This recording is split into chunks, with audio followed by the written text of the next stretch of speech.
Hi everybody, welcome to my channel. I am Advait and I'm a USMLE aspirant just like you. Today we have a very special guest. Someone who really flipped their score from step 1 to step 2 CK.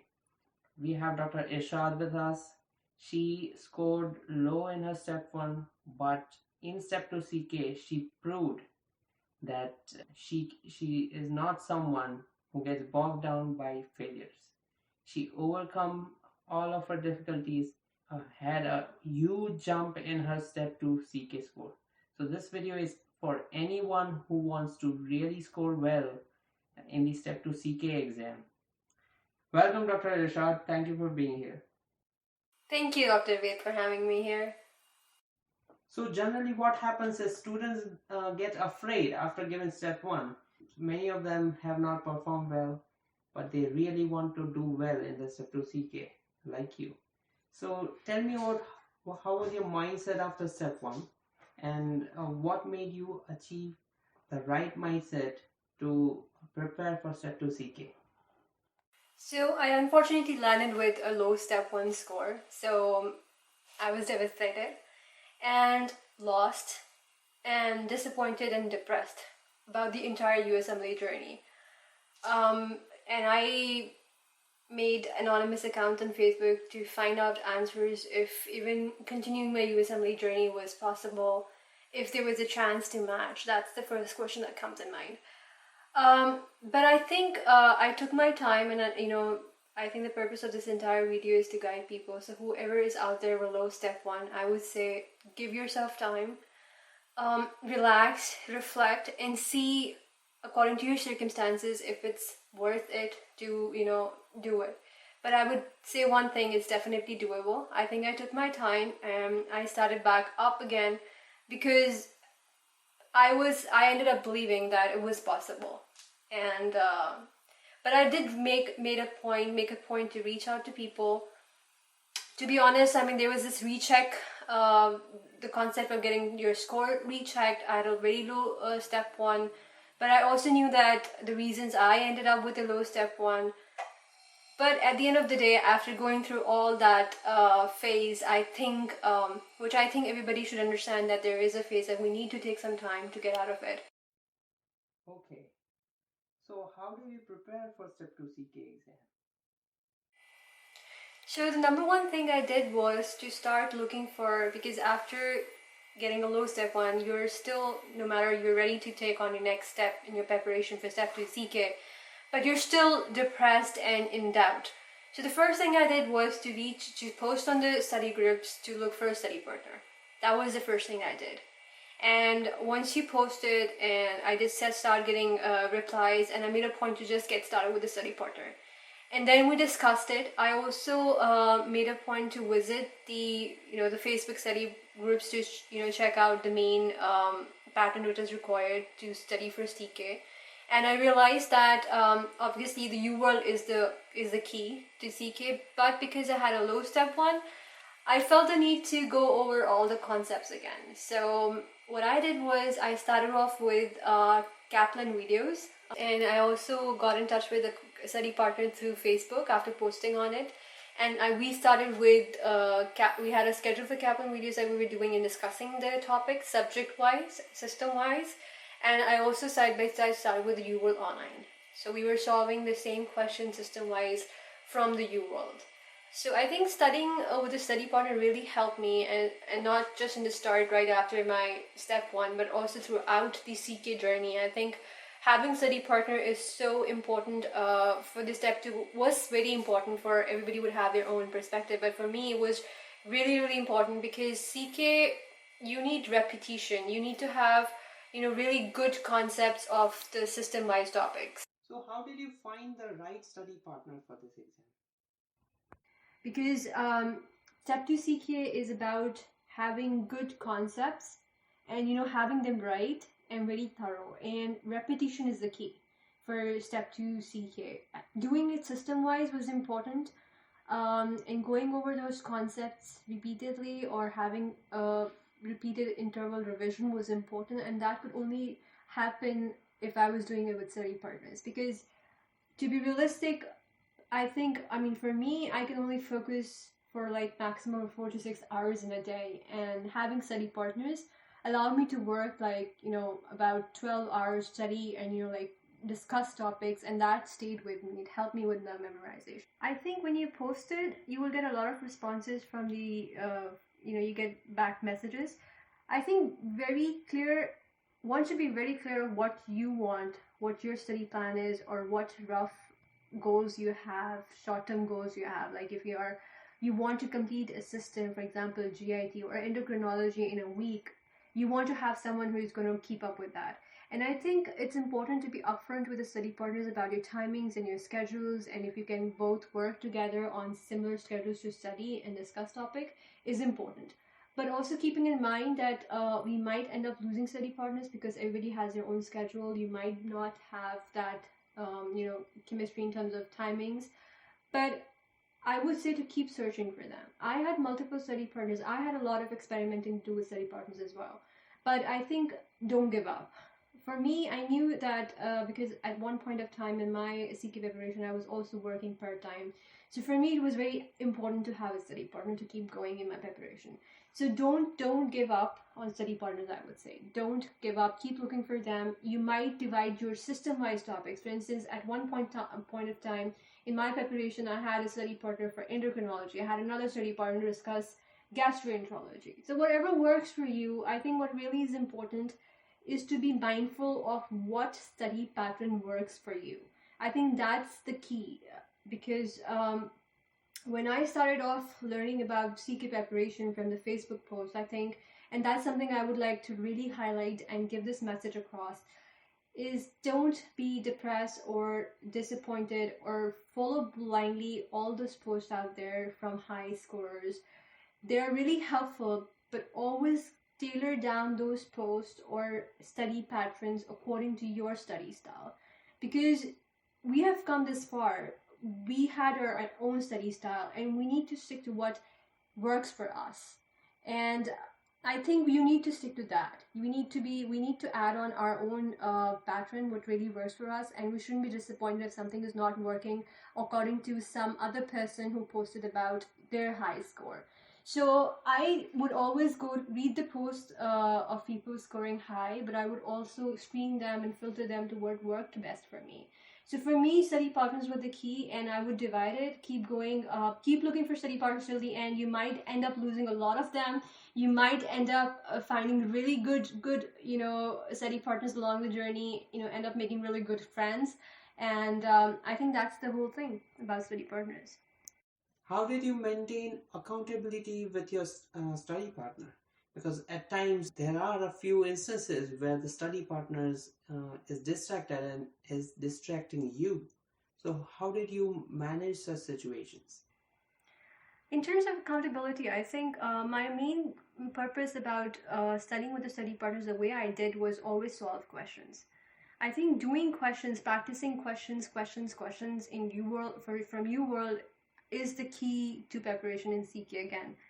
So my entire goal was to pick up a system from Uworld. My main source was always Uworld. I did do some videos from Online Method or Kaplan videos to just have that base, because I felt I didn't have a strong base.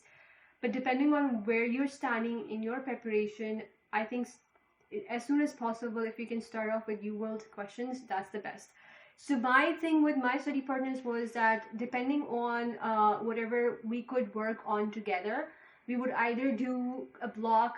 Now, back in the days when I was doing CK, we couldn't custom make the blocks together. We couldn't have same blocks. It was difficult. But now Uworld has that option of having the option of custom making the test blocks, and the study partners can have the same block on their Uworld. And that way you can have the same set of blocks. For instance, if you're doing endocrinology, you will be doing the same set of blocks. So, that trouble is not anymore. So what I did was doing the same questions from either doing it on our own, the blocks, if you want to work on your time management, and then discussing the questions, or doing the questions together, doing them, at the spot, or reading the explanations. So whatever works for you, and if you guys or, the study partner, you can come down to one common ground. I think, my key was to keep doing questions and keep doing the explanations of the UWorld, as much as possible, understanding them, discussing them. Another thing I would like to say is that what helped me with the study partners is that at times, because like I said, that Uworld CK is all about understanding the concepts really well. So there would be times that I would not look at a question, in a different way, and my study partner I was studying with would see it in a very different perspective, and I would be like, wow, I never looked at this question or this topic, the way that my study partner was doing. And then, at the end of the day, if you're trying to, do 2 blocks a day, that's a lot of explanation to go through. So with study partners, you tend to stay awake, and your study partners might highlight point that you'll probably miss if you were doing it on your own. So that was my strategy with my study partners. And accountability, we would I think it's normal that you will lag behind, or you would fall behind your schedule. But I think study partners, having a really good and strong study partner is again very, very important, because I think it's better if you keep checking with each other where you're going, how far you are in your preparation. If you make up rough plans, for instance, if you want to cover endocrinology in a matter of a week. So having those rough short-term goals and pushing each other, I think is very important. What I personally would always do when I used to pick up a study partner was I would always look for someone who was more motivated, or more, motivated, or maybe, better than me in some way or the other. That would keep me motivated, keep me going. And I felt like it helped me, discipline myself. And whenever I felt, having a check with your study partner is also important, but having a check for yourself is also as important as having it with your study partner. I think I would always keep a check on myself, how far I am in preparation, when I want to take the, tentative time when I'm planning to take my exam, how far I am. So, if I felt like a study partner was slowing me down, and if it happened repeatedly, I would make a point to, tell my study partner that it was not working. And that is something I really want to highlight, is that, at the end of the day, if you feel like something is not working with a study partner, it's okay to tell them that it's not working for you, because it's crucial to keep going in your preparation. If something is not affecting it, I think you should step up and say no, and find another study partner. That's completely okay. Or if you can see if it can work out. So accountability, self-accountability in this journey is very important. In this journey, a lot of times students face problems with the speed of the preparation. It's very difficult with 3,000 plus questions to complete Uworld Step2CK. So how did you speed up your preparation?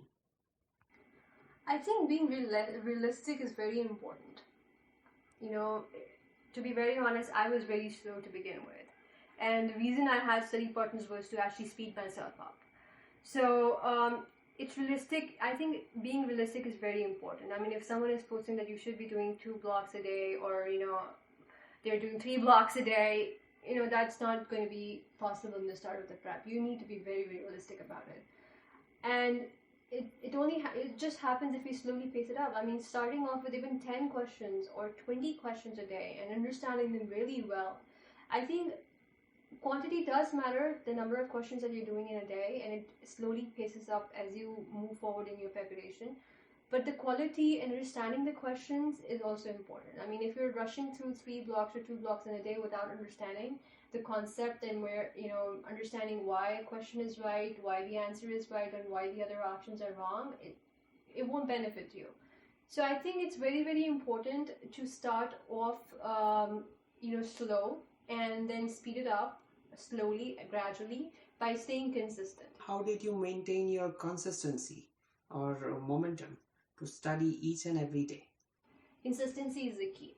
Keep yourself motivated either by study partners or having a schedule of your own, making a conscious effort. I think having a tentative plan would really, really help in the start. If you feel whatever helps you starting preparation, go for it. If for me, it was putting a post down on the Facebook group and starting with a study partner. Another thing I think is that, having someone along the journey also helps. You get to know a lot of people, what they're going through, their journeys, and they're also struggling as you are with your preparation. So you need to understand that, and that helps a lot. So whatever works for you in starting the preparation, start it, do not delay it. But even if you're doing 10 questions a day, I think without a break is important. I would say that, in CK or any other step exam, taking a long break really affects the preparation. So if taking breaks is important, but too long a break would, take you a lot back in your preparation. So what I would suggest is that start off slow. It's okay to even do 10 questions and doing them all thoroughly. And then, pacing it up to 20 questions a day, to a block, and then 2 blocks. And then towards the end of the preparation, I think if you're doing 2 blocks a day, or, that's fine. But for the first round, starting slow is fine, because, we need to understand that this journey requires a lot of patience and courage.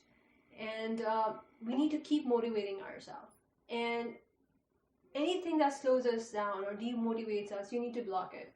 You need to block it right away. Even if it's a post something, like I mentioned before, following blindly the post of people who score high on Facebook is not going to work for you. It depressed me in the start, to be very honest. You need to tailor it down to your study styles, to your study patterns. What worked for me was, I would really recall the times when I performed well back in school or in college, and the way I used to study and how that used to work. And throughout the preparation of any step exam, for me, it was always experimenting. If one thing is not working out for me, I will jump onto another. Keep going. Consistency is the key, whatever way it is. But starting slow is not a problem. I don't think so. It's a problem at all. In order to push, I would just wake up every day and make a schedule. Have a rough schedule of when I'm planning to take my exam or when I'm planning to take my first assessment. And then literally counting days and putting down, obviously you always fall behind the schedule, but making that schedule every morning was kind of a conscious effort that I need to have a plan and I need to follow it, roughly, and keep going on it.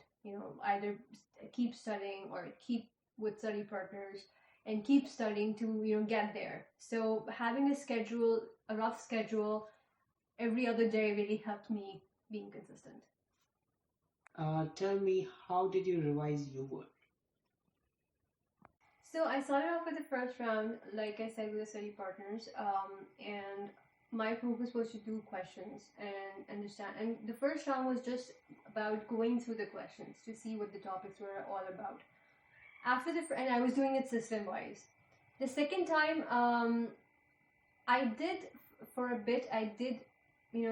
there was this fear about having doing the random questions. So I think the second time I would recommend, towards my second time, I did start doing random questions, but I would also make a point to do system-wise. Because for CK, what I would recommend is doing system-wise questions would help you to actually understand the concepts of any system, And what I was doing during my first round, after my first round, I started focusing on making sure that I memorized those concepts, the tables, and made sure that I knew them really well. So first round is going to take time. I would say the first round, depending on whenever you start, make a point, how many questions there are there. You can make a realistic plan to whenever you want to go through the first round. First round should be just getting familiarized with the Uworld, curriculum, you can say, for CK. Second round is that you can test. I wanted to see myself that if I could handle random questions in a block. So I did do random questions, and once I was sure that I could handle random questions, and the way I could do random questions was I felt that if I was doing the system-wise questions well, for instance, for example, if I'm doing neurology, and so there's system-wise neurology and endocrinology and gastroenterology in the Uworld. And then you have internal medicine, pediatrics, surgery, and all those topics. And in neurology, you could actually even go topic-wise. For instance, in neurology, if you have dementia, I remember dementia can be confusing, and CK is a lot about comparing and contrasting different topics. So I made a point to actually do all the dementia questions together. And during my preparation, if I felt like if I did not have the right concept for any topic, I would just go and log into Online Medit and listen to an Online Medit topic. The videos there are topic-wise. I would just go and listen to that topic just to get a base, a foundation for the topic I'm studying. So for neurology, dementia, I made a point to do all the questions together because you've done the first round, you have the questions already done, and you can make blocks. So I made a point to do make a point to all the dementia questions together so that I could compare and contrast. And when you're doing a question and you're reading the explanation for those questions, you should always go back down and see the explanation, everything that is being said in the explanation. Make a point to go back to the question and see if you have those points in the question, in the scenario.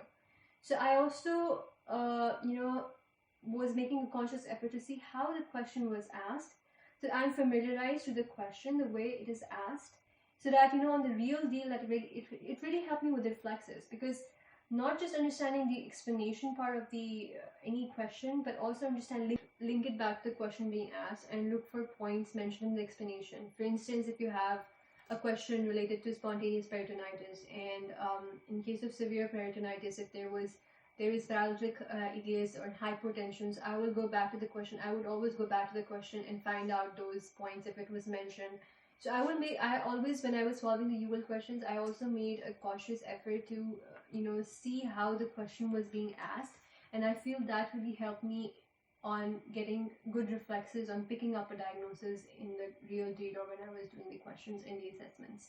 So that will help you remember whether it's any topic. Another thing is that I would, even go to the subsystem. In neurology of dementia was the topic in comparing and contrasting. I gathered all the questions together in a block and I did them all together, dementia questions, so that I could differentiate very well the differences between, frontotemporal dementia, Alzheimer's,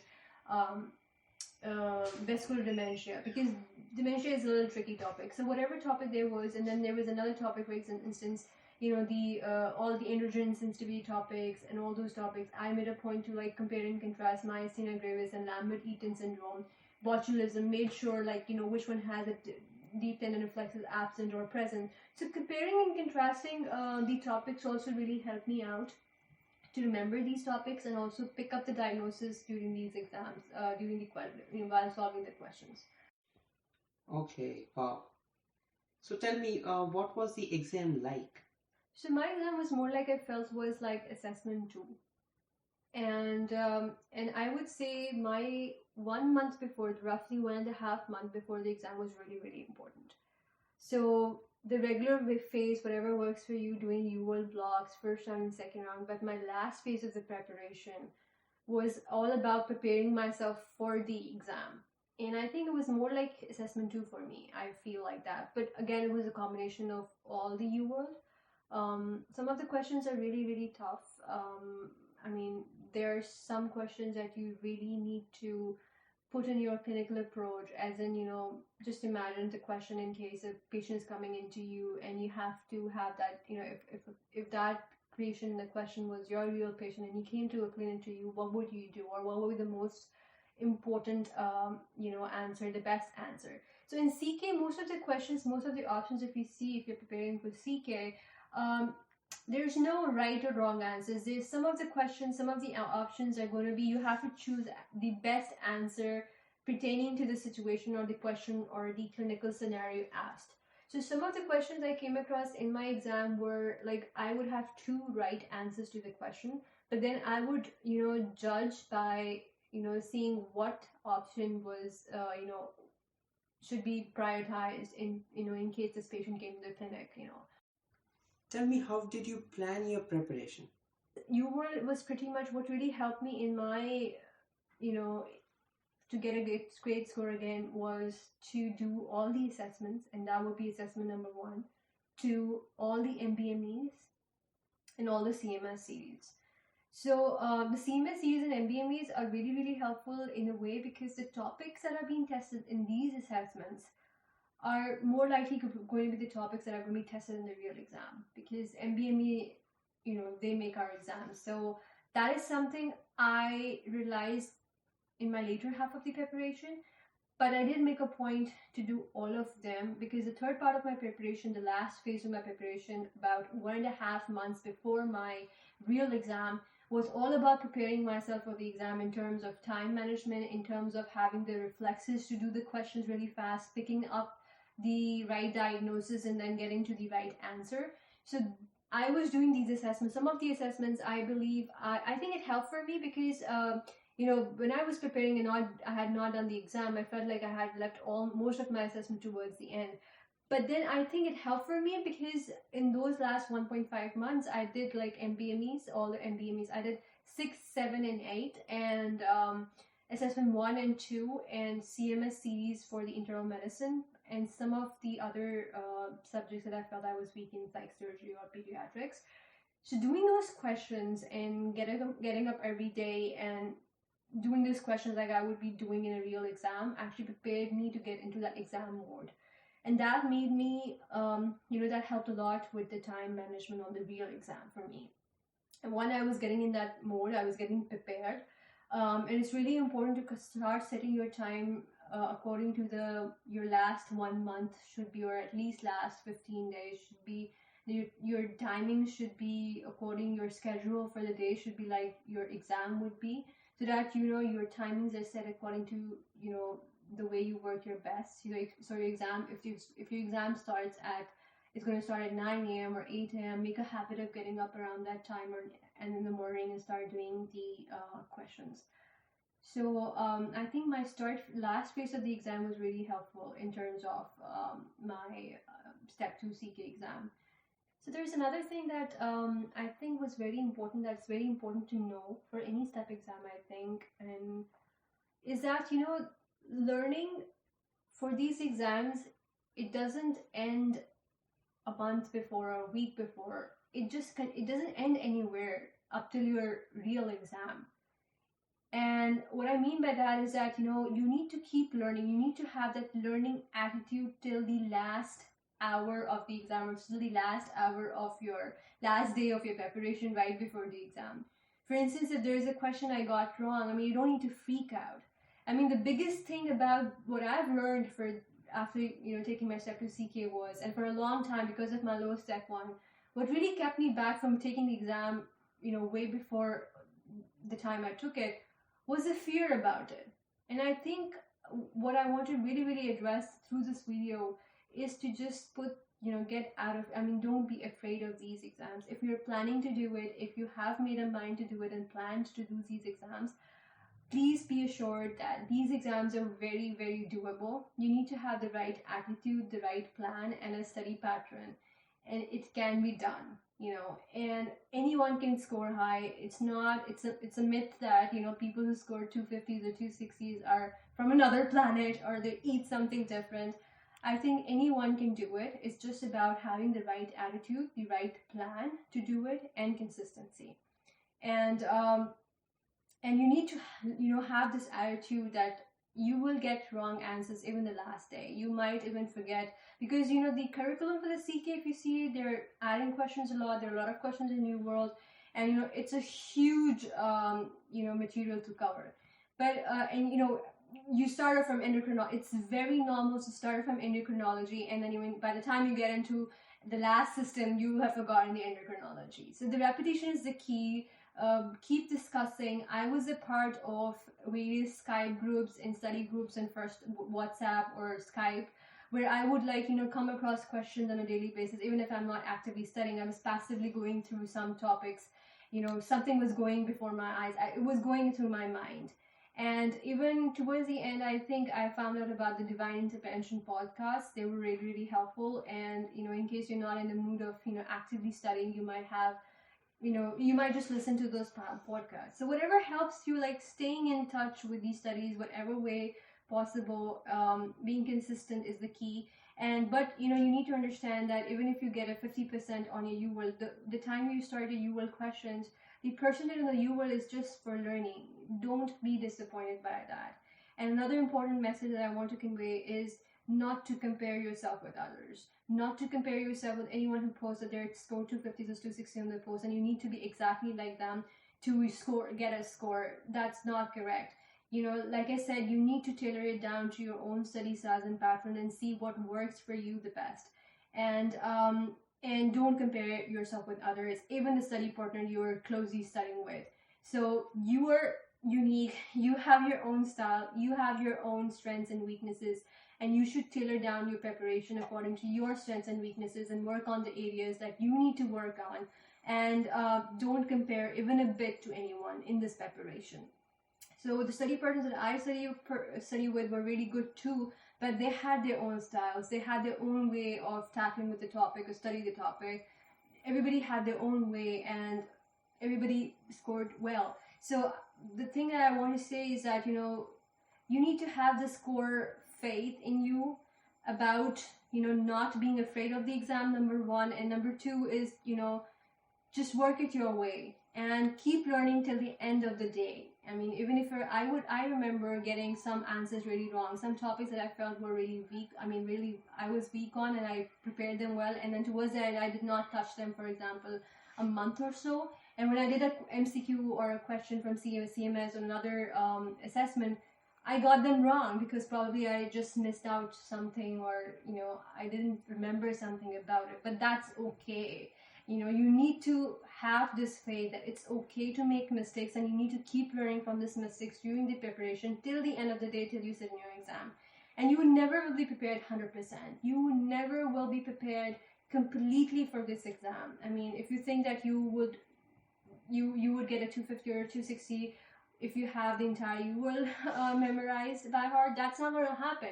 It's good to have multiple reads of Uworld, at least twice if you can, and getting the core concepts of the topics in the Uworld. But you will never be ready for this exam. So we need to get out of that fear. We need to get out of that, self-doubt that we have, that is very common during this preparation, that I also experienced. And take your assessments, trust your, assessment scores, have the right confidence and the faith, and take the exam, and do not procrastinate.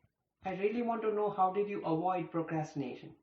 Well, I would say just be brave and about this entire journey.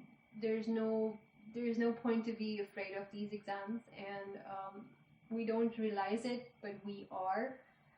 That's the reason we procrastinate. That's the reason we delay it. I would say have a plan about first round, second round, or probably a third round for some topics, and just take the assessments and see where you stand, and just keep going. Have faith. If you believe it, you can achieve it, and it's definitely possible. Again, don't blindly follow all the posts or anything, or don't take them too seriously if you're not able to do according to the posts or anyone who's scoring high. Have faith in yourself. Be confident. I mean, the thing that always used to motivate me is to, look back and, see how far I've come, And if you have come this far, you definitely have a plan ahead.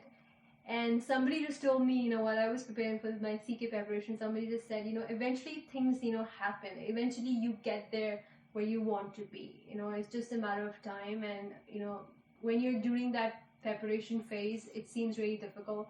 But eventually I also took my CK and got the score I wanted.